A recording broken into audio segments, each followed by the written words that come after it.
This is Lewis Hart for Boxing Social in association with Empire Fight Stock and William Hill. Delighted today to be joined with Billy Nelson. We've just seen Sultan Zaurbek get a stoppage in a very, very dominant performance. Your initial thoughts? He's an exceptional fighter, Sultan.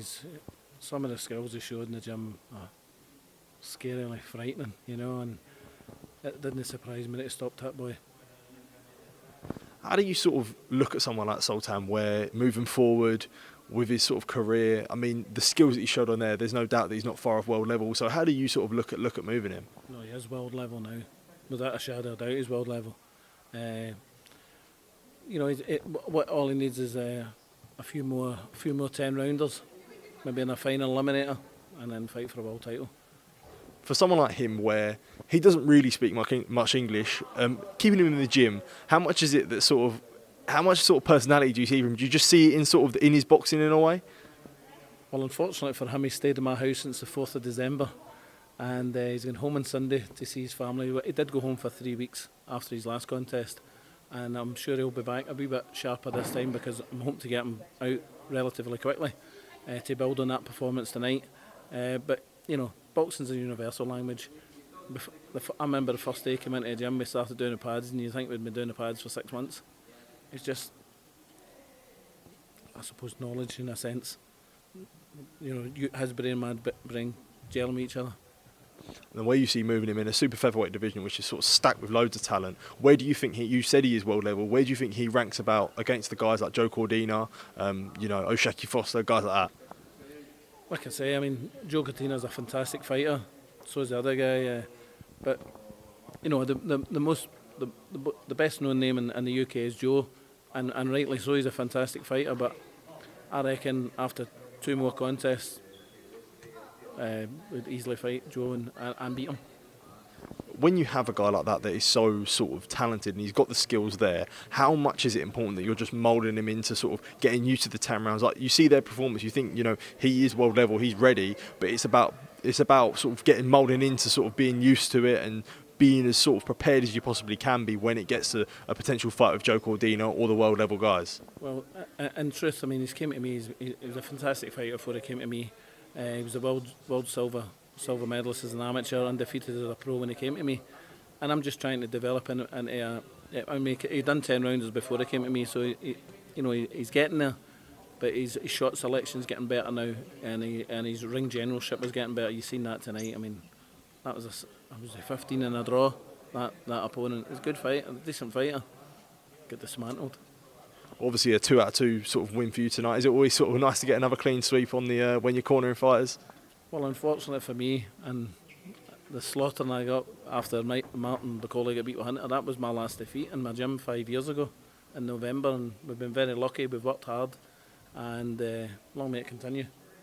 Well, we'll get on to Martin Bakole. What's sort of the statement that's next for him? Obviously, he did call out Tyson Fury, but Fury's gone for other options. What do you think is next for Bakole in terms of with Sky? Oh, I know what's next, but we'll get announced in due course. It'll get announced very soon. Well, obviously, we saw Tyson Fury with the announcement against Francis Ngannou, someone that Bakole had called out. The common consensus that people have said with defending Tyson Fury was that there's nobody else there to fight. Do you think that Bakole was out there and ready for Fury to fight? A 1,000,000%. He asked me to phone Frank Warren and ask him for the fight, and I think Ben Shalom contacted George Warren. But listen, since somebody's going to offer you the money that Tyson's going to get for fighting that guy, a novice fighter, you're going to grasp it. He's got a family. Although he's a very wealthy man, if you're getting reported 40, 50 million pound, you go and get that money and then fight again in the professional ranks. The division's held up as it is anyway, so why not go and beat Ngannou? Because he won't last 3 rounds. That's the thing. Do you know what I mean? Is it annoying though to see where you see someone like Bakole who deserves opportunities, he wants the opportunities. Fury's fighting a guy who's making his sort of professional debut in a way. Do you feel like sort of Bakole is getting rid of these sort of? Is just unlucky with not being able to get these opportunities at times, or do you think it's coming soon? It will come soon. It will come very soon, and he'll grasp it with both hands because he's a super talent, Martin Bakole at the heavyweight. But I don't know if Ngannou is actually a professional boxer. Is he a licensed professional boxer? Yeah, he is. Like 10 rounds, yeah. Oh, well. It's a 10-round fight, but does that mean he's a licensed professional boxer?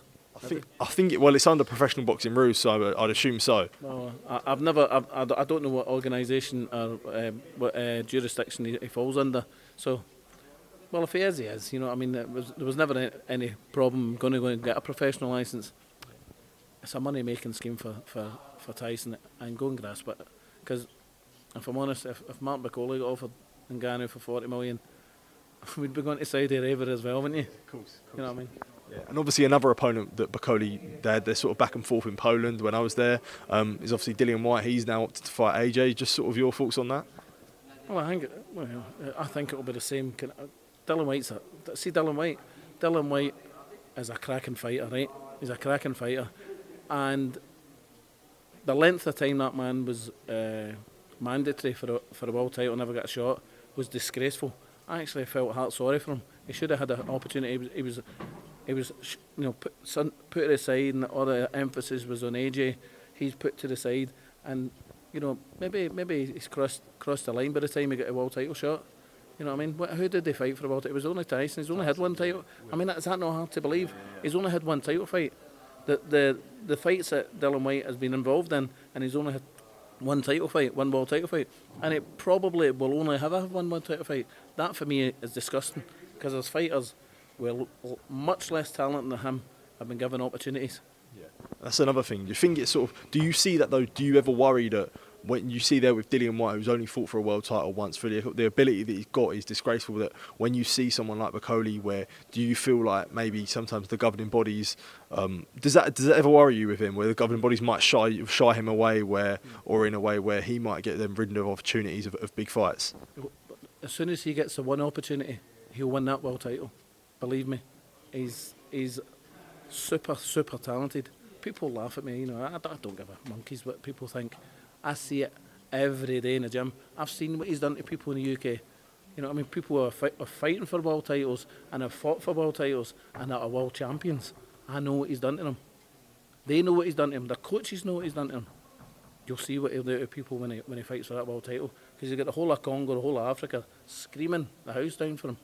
And something big might happen for him at the end of the year. That's all I'm going to say to you. Billy Nelson, well done on 2 wins today, and thank you for your time. Always appreciate it. Thank you.